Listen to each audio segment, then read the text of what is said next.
ये GK GS का ब्रह्मास्त्र episode दूसरा है, आप लोग इसे सुनिए।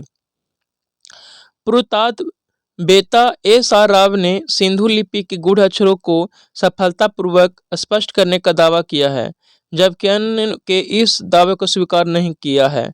सिंधु सभ्यता के लेखों को अभी तक पढ़ा नहीं जा सका है, इसीलिए सिंधु सभ्यता के विषय में विस्तृत जानकारी हेतु पुरातात्विक स्रोतों पर निर्भर रहना पड़ता है। मिलान करना है। कालीबंगा कालीबंगा राजस्थान में स्थित था। मोहनजोदड़ो सिंध प्रांत में। हड़प्पा पंजाब में। सुरकोटता गुजरात में। कालीबंगा राजस्थान के गंगानगर जिले में घग्गर नदी के तट पर स्थित है। मोहनजोदड़ो पाकिस्तान के सिंध प्रांत में सिंधु नदी के तट पर स्थित है। हड़प्पा पाकिस्तान के पंजाब प्रांत के मोंटगोमरी जिले में रावी नदी के तट पर स्थित है। सुरकोटता गुजरात के कच्छ जिले में स्थित है। मिलान करना है। कौन सा जोड़े सुमिलित है? सुरकोटता से घोड़ों के अवशेष मिले हैं। सुरकोटता से घोड़ों की अस्थियां प्राप्त हुई है। हड़प्पा से कांसे का बना हुआ बैलगाड़ी जैसा खिलौना प्राप्त हुआ है। मोहनजोदड़ो से एक स्नानागार प्राप्त हुआ है। लोथल से एक डॉकयार्ड प्राप्त हुआ है जो पकी हुई ईंटों की बनी हुई थी। डॉकयार्ड नाव के रुकने के वाले स्थान को कहा गया है। हड़प्पा के सिंधु स्थल के बाद किसने सिंधु सभ्यता को हड़प्पा सभ्यता का नाम दिया? Doctor SR. राव ने। हड़प्पा के सिंधु स्थल के बाद डॉक्टर एस.आर. राव ने सिंधु सभ्यता को हड़प्पा सभ्यता नाम दिया। सिंधु सभ्यता के लिए सामान्यतः 3 नामों का प्रयोग हुआ है: सिंधु की सभ्यता, सिंधु घाटी की सभ्यता एवं हड़प्पा सभ्यता। सिंधु सभ्यता को हड़प्पा सभ्यता कहकर पुकारा जाना उपयुक्त माना गया क्योंकि सिंधु सभ्यता का उत्खनन 1921 ईस्वी में सर्वप्रथम हड़प्पा नामक स्थान से प्रारंभ हुई थी। विभिन्न सिंधु स्थलों पर पाए गए कंकालों के मानव शरीर रचना अध्ययन के पश्चात कौन सी जाति सिंधु सभ्यता की निर्माता मानी गई है? कौन मानी गई है? तो अल्पाइन, मेडिटेरेनियन, मंगलोइड और प्रोटो ऑस्ट्रोलॉइड। चलिए नेक्स्ट प्रश्न है। विभिन्न डिस्कशन देख लेते हैं। विभिन्न सिंधु स्थल पर पाए गए कंकालों के मानव शरीर रचना अध्ययन के पश्चात अल्पाइन, मेडिटेरेनियन, मंगलोइड एवं प्रोटो ऑस्ट्रोलॉइड सिंधु सभ्यता के उत्खनन से प्राप्त मानव के अस्थि पंजर के वैज्ञानिक अध्ययन से स्पष्ट होता है कि सिंधु सभ्यता के निर्माता मिश्रित प्रजाति के लोग थे, क्योंकि सिंधु सभ्यता में मंगलोइड, अल्पाइन, भूमध्यसागरीय एवं प्रोटो ऑस्ट्रोलॉइड प्रजाति के लोग रहते थे। मिलान करना है। हड़प्पा से क्या मिला है? हड़प्पा से पहला खोजा गया सिंधु स्थल है हड़प्पा। चन्हुद्रो से बिना दुर्ग का अकेला सिंधु नगर कौन है? चन्हुद्रो। मोहनजोदड़ो सबसे बड़ा सिंधु स्थल मोहनजोदड़ो, और मोहनजोदड़ो को डेड ऑफ माउंटेन, मृतकों का टीला कहा जाता है। रंगपुर से चावल के भूसे की खोज हुई। सिंधु सभ्यता एवं उसके विशेष रूप इस प्रकार हैं। हड़प्पा पहला खोजा गया सिंधु स्थल है। हड़प्पा का उत्खनन 1921 में दयाराम साहनी ने जॉन मार्शल के निर्देशन में प्रारंभ किया। चन्हुद्रो यह बिना दुर्ग के एक सिंधु नगर है। यहाँ से गुड़िया निर्माण करने का कारखाना प्राप्त हुआ है, तो वहीं से झुकर संस्कृति एवं झंगार संस्कृति के साक्ष्य प्राप्त हुए हैं। मोहनजोदड़ो से एक अन्नागर प्राप्त हुआ है। यह सिंधु सभ्यता के सबसे बड़ा इमारत है। रंगपुर से चावल के भूसी का साक्ष्य प्राप्त हुआ है, और रंगपुर कहाँ है? तो गुजरात में स्थित है। सिंधु लोगों द्वारा निम्नलिखित आयातित वस्तुओं और उनके प्राप्ति स्थल को मिलान करना है। तांबा कहाँ से? तो राजस्थान से। टीन अफगानिस्तान से। लाजवर्स कहाँ से? अफगानिस्तान से। फिरोजा पर्सिया से। और अरियल घोड़ा मध्य एशिया से प्राप्त हुआ था। सिंधु लोगों द्वारा आयातित वस्तुओं उनके प्राप्ति स्थल इस प्रकार हैं। तांबा राजस्थान से। टीन अफगानिस्तान एवं ईरान से, लाजवर्त हिमालय, अरियल घोड़ा मध्य एशिया से। सिंधु सभ्यता के लोगों के आर्थिक जीवन का मुख्य आधार व्यापार था, जो विनिमय प्रणाली पर आधारित था। सिंधु सभ्यता की विकसित अवस्था में किस स्थलों से घरों में कुओं के अवशेष मिले हैं? मोहनजोदड़ो से। सिंधु घाटी सभ्यता के विकसित अवस्था में मोहनजोदड़ो के एक घर से कुओं के अवशेष मिले हैं। मोहनजोदड़ो से ही अष्टानागार, सभा भवन एवं कांसे की बनी हुई नृत्यांगना की मूर्ति प्राप्त हुई है। चलिए नेक्स्ट प्रश्न है, सौर दिवस तथा नक्षत्र दिवस के विषय में कौन सा कथन सही है? सौर दिवस की अवधि नक्षत्र दिवस से अधिक होती है। सौर दिवस, जब एक निश्चित मध्याह्न रेखा पर सूर्य उत्तरोत्तर 2 बार गुजरता है तो इसमें लगा समय सौर दिवस कहलाता है। सौर दिवस की अवधि 24 घंटे होती है। नक्षत्र दिवस, पृथ्वी के घूर्णन में लगा समय जब एक दिए हुए तारे के संदर्भ में पृथ्वी पुनः अपनी स्थिति में वापस आ जाती है, नक्षत्र दिवस कहलाता है। नक्षत्र दिवस की अवधि 23 घंटे 56 मिनट की होती है। निम्नलिखित में किन के बीच की औसत दूरी को खगोलीय एकक कहा जाता है? पृथ्वी तथा सूर्य के बीच की दूरी को। पृथ्वी तथा सूर्य की दूरी को खगोलीय एकक कहा जाता है। एक खगोलीय मात्रक 1.496 गुने 10⁻11 मीटर होता है। खगोलीय एकक दूरी का मात्रक है। पृथ्वी से सूर्य की दूरी 15 करोड़ किलोमीटर है। पृथ्वी से सितारों की दूरी को किस इकाई से नापते हैं? प्रकाश वर्ष से। तारों की दूरियां प्रकाश वर्ष से में व्यक्त की जाती है। एक प्रकाश वर्ष उस दूरी को कहते हैं जो प्रकाश 3 लाख किलोमीटर प्रति सेकंड की चाल से एक वर्ष में तय करता है। अतः प्रकाश वर्ष दूरी का मात्रक है। इसका मान 9.4 गुने 10⁻12 किलोमीटर तथा 9.4 गुने 10⁻15 मीटर है। फैदम से समुद्र की गहराई मापने की इकाई है फैदम। नॉटिकल मील समुद्री दूरी का इकाई। एक नॉटिकल मील में 1.852 किलोमीटर होता है। चंद्रमा की सतह पर किसी वस्तु का द्रव्यमान स्थिर रहता है लेकिन भार में कमी हो जाती है। पृथ्वी की अपेक्षा चंद्रमा का गुरुत्वीय त्वरण 1/6 रह जाता है। द्रव्यमान किसी पदार्थ पर उपस्थित मात्रा को द्रव्यमान कहते हैं, जबकि पृथ्वी जिस बल से किसी वस्तु को अपनी ओर खींचती है उस बल को वस्तु का भार कहते हैं। भार द्रव्यमान गुने गुरुत्वीय त्वरण होता है। भार बराबर W बराबर mg होता है। सूर्य के संदर्भ में चंद्रमा की एक परिक्रमा में कितना समय लगता है? एक संयुति मास।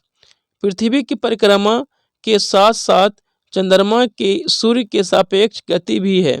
पृथ्वी की परिक्रमा गति के विपरीत पर चंद्रमा सूर्य की ओर पूर्व की ओर चलता है, जिससे ये पृथ्वी की परिक्रमा में 2.5 दिन पीछे रह जाता है।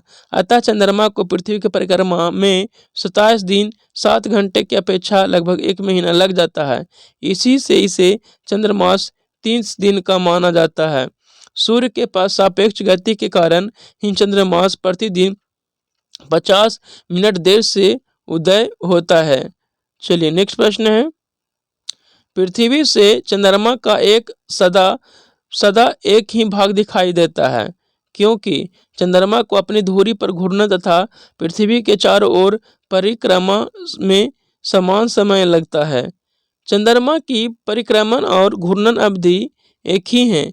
इसके परिणाम स्वरूप पृथ्वी से हमें चंद्रमा का केवल एक ही भाग दिखाई देता है। चंद्रमा पृथ्वी का एक चक्कर लगभग 27.3 दिन में पूरा करता है। इतने ही समय में यह अपने अक्ष पर एक चक्कर भी पूरा करता है। अति उच्च ज्वार स्प्रिंग टाइड्स कब होते हैं? अमावस्या और पूर्णिमा मासी के दिन होते हैं। अति उच्च ज्वार या दीर्घ ज्वार स्प्रिंग टाइड्स जब सूर्य, पृथ्वी और चंद्रमा तीनों एक ही सीधे में होते हैं तो चंद्रमा और सूर्य का सम्मिलित आकर्षण बल पृथ्वी पर पड़ता है, अतः उच्च ज्वार अनुभव किया जाता है। यह अवस्था अमावस्या व पूर्णिमा को उत्पन्न होती है। कौन युग में सुमेलित नहीं है? तो देखिए 2 और 3 गलत है। कर्क रेखा 23.23.5 उत्तरी अक्षांश को कर्क रेखा कहते हैं। दक्षिणी ध्रुवीय वृत्त 66.5 दक्षिणी अक्षांश को दक्षिणी ध्रुवीय वृत्त कहते हैं। कर्क रेखा 23.5 उत्तरी अक्षांश को कहा जाता है। मकर रेखा 23.5 दक्षिणी अक्षांश को कहते हैं। अंतर्राष्ट्रीय तिथि रेखा 180 देशांतर रेखा को अंतर्राष्ट्रीय तिथि रेखा कहा जाता है। अंतर्राष्ट्रीय तिथि रेखा का निर्धारण 1884 में किया गया था। यह बेरिंग जल संधि के समांतर टेढ़ी मेढ़ी रेखा टेढ़ी मेढ़ी में खींची गई है। इसके 7 मोड़ हैं। यदि कोई व्यक्ति इस रेखा के पश्चिम से पूरब की पार करता है तो एक दिन कम हो जाता है, जब पूरब से पश्चिम की ओर पार करता है तो एक दिन बढ़ जाता है। दक्षिण ध्रुवीय वृत्त 66.5 दक्षिणी अक्षांश को आर्कटिक वृत्त भी कहा जाता है। निम्नलिखित में से कहाँ सूर्य की किरणें कभी भी समकोण पर नहीं होगी? श्रीनगर में। श्रीनगर, क्योंकि श्रीनगर 23.5 उत्तरी अक्षांश की रेखा में उत्तर में अवस्थित है। सूर्य 23.5 अक्षांश से उत्तर या दक्षिण कभी नहीं जाता है। नेक्स्ट प्रश्न है, निम्नलिखित में से कौन सा शब्द भारत के संविधान की उद्देशिका में नहीं है? लोक कल्याण नहीं है। समाजवादी, पंथ निरपेक्ष, प्रभुता संपन्न ये शब्द हैं। संविधान में के 42वें संशोधन के द्वारा प्रस्तावना में समाजवाद, पंथ निरपेक्ष और अखंडता शब्द जोड़ा गया। लोक कल्याण का उल्लेख राज्य की नीति से निर्देशक तत्व में किया गया है। लिखित संविधान की अवधारणा सर्वप्रथम कहाँ जन्म लिया? संयुक्त राज्य अमेरिका में। 1787 में अमेरिका का संविधान तैयार हुआ, जो विश्व का प्रथम लिखित संविधान है। नेपोलियन बोनापार्ट ने नेपोलियन कोड के नाम से विधि संहिता बनवाया, जो 1804 में फ्रांस का शासक बना। ब्रिटेन का संविधान विश्व का एकमात्र लिखित संविधान है। संसदीय शासन प्रणाली सर्वप्रथम किस देश में विकसित हुई? ब्रिटेन में। 1688 में गौरवपूर्ण क्रांति के फलस्वरूप लोकतंत्र के संसदीय व्यवस्था का प्रारंभ ब्रिटेन में हुआ। अध्यात्मात्मक प्रेसिडेंटियल शासक का उदय सर्वप्रथम किस देश में हुआ? तो किस देश में? संयुक्त राज्य अमेरिका में। अध्यात्मात्मक शासन व्यवस्था में शासनाध्यक्ष एवं राष्ट्राध्यक्ष दोनों एक ही व्यक्ति होता है एवं शासनाध्यक्ष का निर्वाचन संपूर्ण राष्ट्र के द्वारा किया जाता है और इसे सर्वप्रथम संयुक्त राज्य अमेरिका में लागू किया गया था। भारतीय संघवाद को सहकारी संघवाद किसने कहा? केसी ह्यूयर ने। केसी ह्यूयर भारतीय संघवाद सहकारी संघवाद है। जी ऑस्टिन राज्य के नीति तत्व को राज्य की आत्मा कहा है। जी आइवर जेनिंग संविधान को विश्व का विशालतम संविधान कहा है। डी बसु अर्धसंघात्मक शासन बोला है। निम्नलिखित शब्दों पर विचार करना है। सही शब्दों को विचारानुसार क्रम देना है। तो पहला हो जाएगा सार्वभौमिक, फिर समाजवादी, फिर धर्मनिरपेक्ष और फिर कौन हो जाएगा? प्रजातांत्रिक। यह क्रम प्रस्तावना के आधार पर तैयार किया गया है, जो है हम भारत के लोग भारत को संपूर्ण प्रभु संपन्न समाजवादी पंथ लोकतांत्रिक गणराज्य बनाने के लिए। चलिए नेक्स्ट प्रश्न है, भारत एक संघीय राज्य है कैसे? शक्ति का केंद्र और राज्यों में वितरण। संघीय राज्य की मुख्य विशेषता में केंद्र और राज्यों में अलग अलग चुनी गई सरकार, केंद्र और राज्यों में शक्ति का विभाजन। अनुच्छेद 1 भारत राज्यों का संघ होगा। वित्त आयोग का गठन केंद्र एवं राज्य के बीच कर राजस्व के बंटवारा में सुझाव देने के अनुच्छेद 280 के आधार पर राष्ट्रपति करता है, जिसमें एक अध्यक्ष और 4 सदस्य होते हैं। अवशिष्ट शक्ति के अंतर्गत रक्षा एवं विदेश विभाग को रखा जाता है। संविधान में हमारे राष्ट्र का उल्लेख किस नाम से किया गया है? भारत तथा इंडिया के नाम से। अनुच्छेद 1 में भारत देश का नाम इंडिया दैट इज भारत लिखा गया है। संविधान का मसौदा तैयार करने वाली समिति ड्राफ्टिंग कमेटी के अध्यक्ष कौन थे? भीमराव अंबेडकर। प्रारूप समिति के अध्यक्ष डॉक्टर भीमराव अंबेडकर थे। इस समिति में कुल 7 सदस्य थे। जेबी कृपलानी झंडा समिति के अध्यक्ष, डॉक्टर राजेंद्र प्रसाद संविधान सभा के अध्यक्ष, जवाहरलाल नेहरू उद्देश्य प्रस्ताव समिति के अध्यक्ष थे। संविधान प्रारूप समिति में अध्यक्ष को मिलाकर कुल कितने सदस्य थे? तो 7। प्रारूप समिति के सदस्य डॉक्टर भीमराव अंबेडकर, गोपाल स्वामी अयंगार, अलादी कृष्ण स्वामी अयंगार, मोहम्मद सादुल्ला, के.एम. मुंशी, बी.एल. मित्तल तथा डी.पी. खतान। संविधान सभा द्वारा भारत के संविधान को तैयार करने के लिए कितनी समितियों का गठन किया गया था? 17 समितियों का। संविधान निर्माण के दौरान कुल 17 समिति का गठन किया गया, जिसमें प्रारूप समिति, उद्देश्य प्रस्ताव समिति, संघ संविधान समिति, राज्य संविधान समिति इत्यादि। सर्वप्रथम उद्देश्य प्रस्ताव समिति का गठन अध्यक्ष कौन थे? तो पंडित जवाहरलाल नेहरू थे। कौन थे? पंडित जवाहरलाल नेहरू। दांत के अंदर वाले भाग को डेंटाइन कहा जाता है। उपास्थि कार्टिलेज, यह मुलायम व लचीला होता है। नाक एवं कान कार्टिलेज के बने होते हैं। काइटिन, कीटों के बाहरी आवरण का निर्माण काइटिन से होता है। ये कड़ा यानी हार्ड होता है। स्कर्वी, स्कर्वी रोग विटामिन सी की कमी से होता है।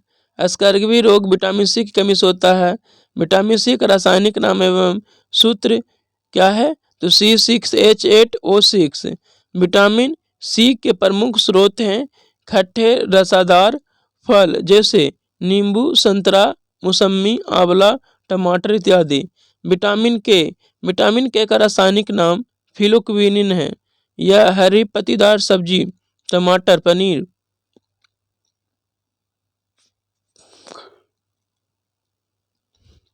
पनीर इत्यादि में पाया जाता है। विटामिन के की कमी से रक्त का थक्का, ब्लड क्लॉटिंग नहीं जमता है। विटामिन ई का रासायनिक नाम टेकोफेरोल है। यह विटामिन यानी विटामिन ई पत्तीदार सब्जी, अंकुरित अनाज, दूध में पाया जाता है। इसकी कमी से पुरुषों और महिलाओं में जनन शक्ति की कमी हो जाती है। विटामिन डी का रासायनिक नाम कैल्सीफेरॉल है। विटामिन डी अंडा, मक्खन, मछली का तेल, सूर्य के धूप में पाया जाता है।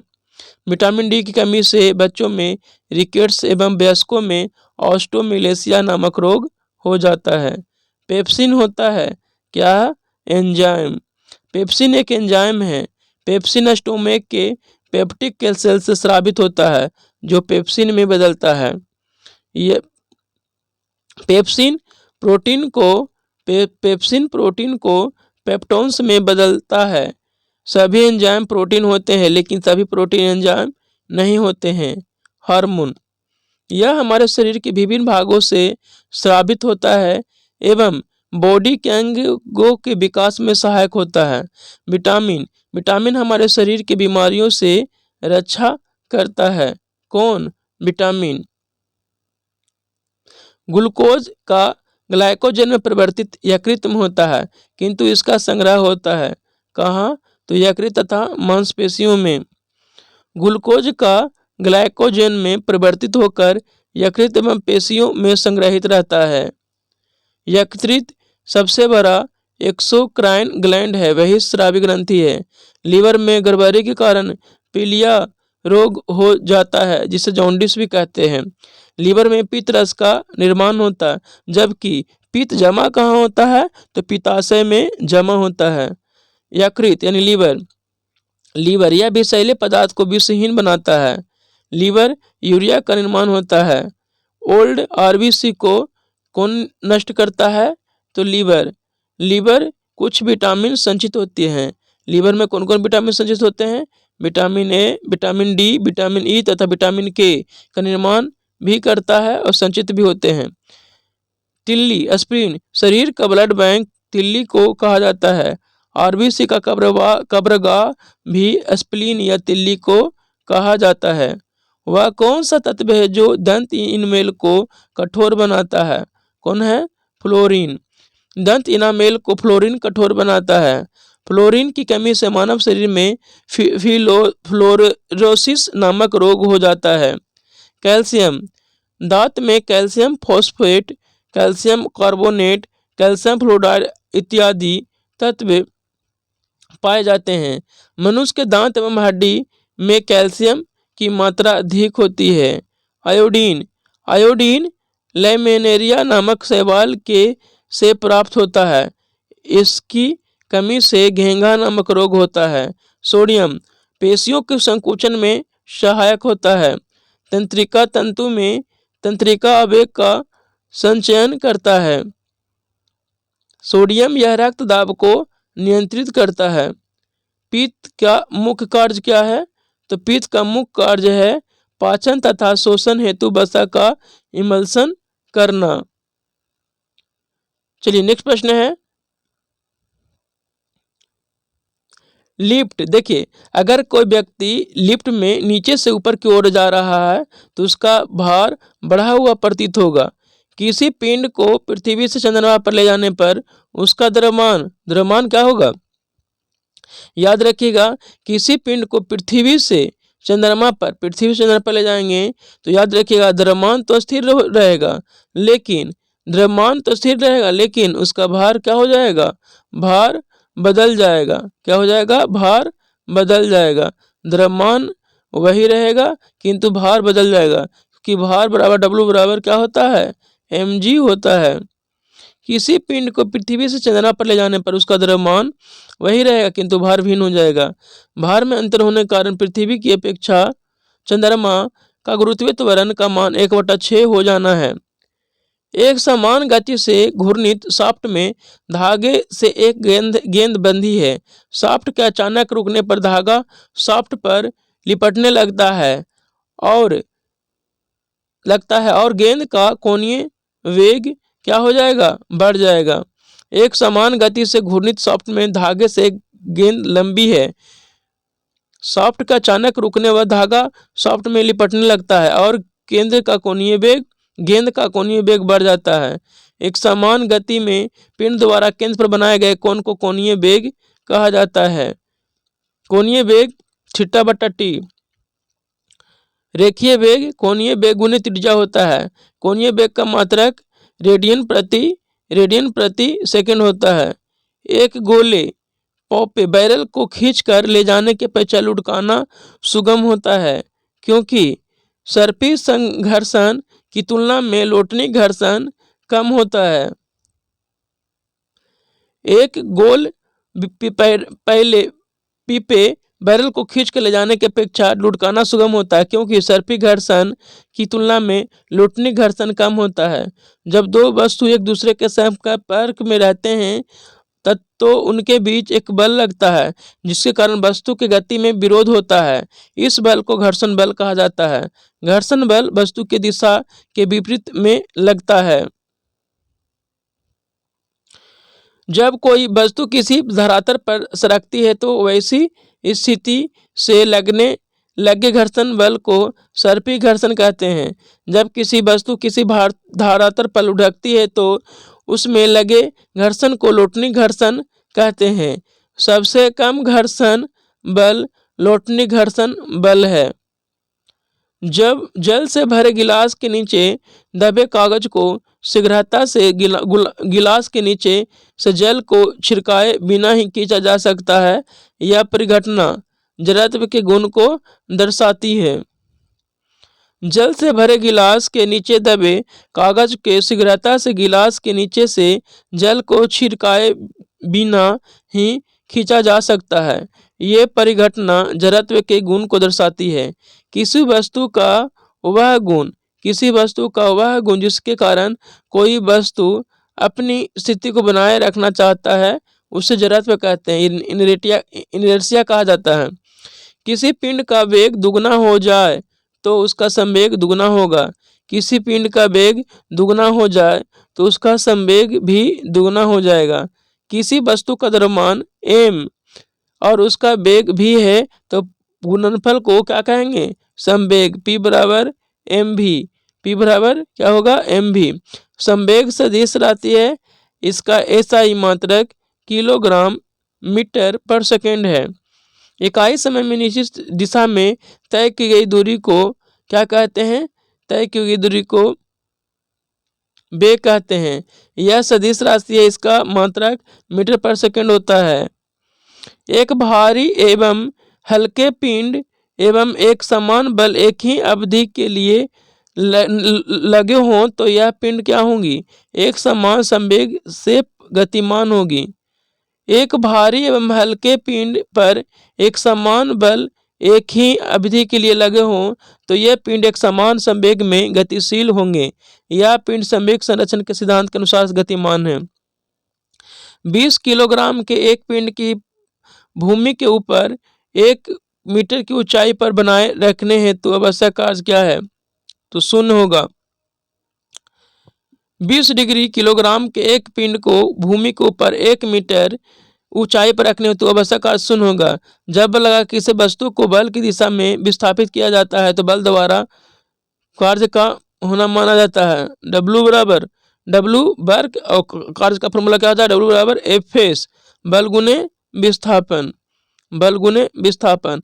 कार्य एक अदिश राशि है, इसका मात्रक क्या है? कार्य का मात्रक जूल है। क्लोरोमास्टिन प्रति जैविनारिक, इसका निर्माण सूक्ष्म जीवाणुओं, कवक इत्यादि से होता है। यह औषधियाँ अन्य जीवाणुओं को मारती है और उनकी वृद्धि को रोकती है। टेट्रासाइक्लिन, जेंटामाइसिन, स्ट्रेप्टोमाइसिन, क्लोरोमास्टिन इत्यादि।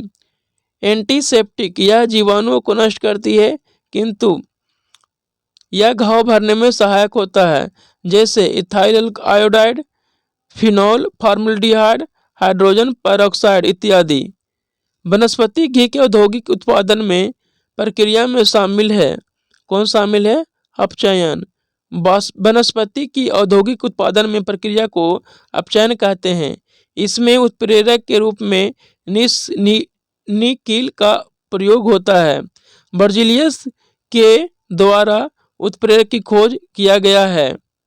वैसा रासायनिक अभिक्रिया जिसमें किसी पदार्थ का ऑक्सीजन से संयोग होता है या हाइड्रोजन का निष्कासन होता है या विद्युत ऋणात्मक तत्व से संयोग होता है या धनात्मक तत्व में कम होता है, उसको क्या कहा जाता है? तो ऑक्सीकरण कहा जाता है। रासायनिक रूप से गन्ने की शर्करा सुक्रोज है। रासायनिक रूप से गन्ने का रस सुक्रोज है।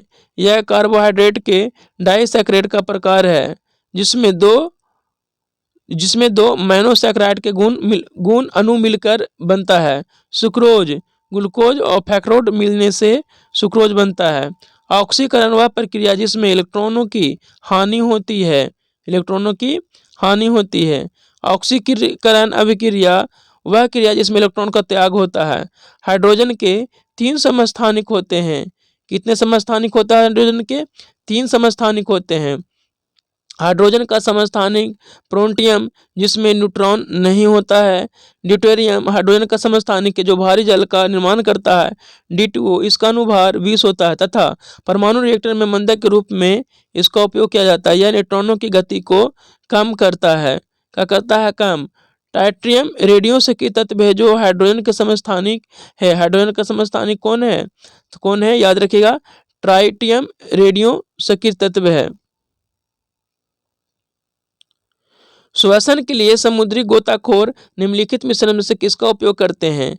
ऑक्सीजन तथा हीलियम का। श्वसन के लिए समुद्री गोताखोर ऑक्सीजन तथा हीलियम मिश्रित वायु का प्रयोग करते हैं। किसी निश्चित तापमान पर संतृप्त विलयन कैसा होता है? तो याद रखिएगा, और अधिक ठोस विलेय घोलने में असमर्थ। किसी निश्चित ताप पर संतृप्त विलयन और अधिक ट्रांस विलेय घोल में असमर्थ होता है। सैचुरेटेड सॉल्यूशन, किसी निश्चित ताप पर बना ऐसा विलयन जिसमें विलेय क्या हो? पदार्थ की और अधिक मात्रा उस ताप पर घुलाई जा सकती है। असंतृप्त विलयन कहते हैं, अनसैचुरेटेड सॉल्यूशन कहते हैं। ऐसा संतृप्त विलयन ऐसा संतृप्त विलयन जिसमें विलेय की मात्रा उस विलयन को संतृप्त करने के लिए आवश्यक विलेय की मात्रा से अधिक घुली हुई हो, उसे अति संतृप्त विलयन कहा जाता है। लॉन्ड्री साबुन क्या है? लॉन्ड्री साबुन प्राकृतिक स्रोत से उच्चतर वसा अम्लों के सोडियम लवणों का मिश्रण। लॉन्ड्री साबुन प्राकृतिक क्षेत्र के उच्चतर वसा अम्लों के सोडियम लवणों का मिश्रण है। सोडियम क्लोराइड NaCl को साधारण लवण कहा जाता है। NaCl के बर्फ के साथ मिलकर हिम मिश्रण फ्रीजिंग मिक्सचर बनाया जाता है। जल में एक घुलनशील ठोस 75% सोडियम क्लोराइड होता है। डिहाइड्रेशन में शरीर में सोडियम क्लोराइड की कमी हो जाती है। किसकी कमी हो जाती है? सोडियम क्लोराइड की कमी हो जाती है। छोटे आकार के कणों के पदार्थ जो विलायक में घुलनशील परंतु नगण्य आंखों से दृश्य होते हैं उसे निलंबन कहते हैं। निलंबन नदी का गंदा जल, वायु में धुआं। संश्लेषित अपमार्जक क्या है? क्या है? तो एरोमेटिक तथा एल्फेटिक सल्फोनिक अम्लों के सोडियम लवण के मिश्रण। इस तरह से ये आप लोग को सेकंड एपिसोड ब्रह्मास्त्र जीके जीएस का सेकंड एपिसोड खत्म हो गया। आप लोग को प्रतिदिन इसी तरह से 6 सब्जेक्ट का आप लोग को ब्रह्मास्त्र मिलेगा। ठीक है, आप इसे सिर्फ सुनिए, सुनते सुनते आप लोग को याद हो जाएगा। धन्यवाद।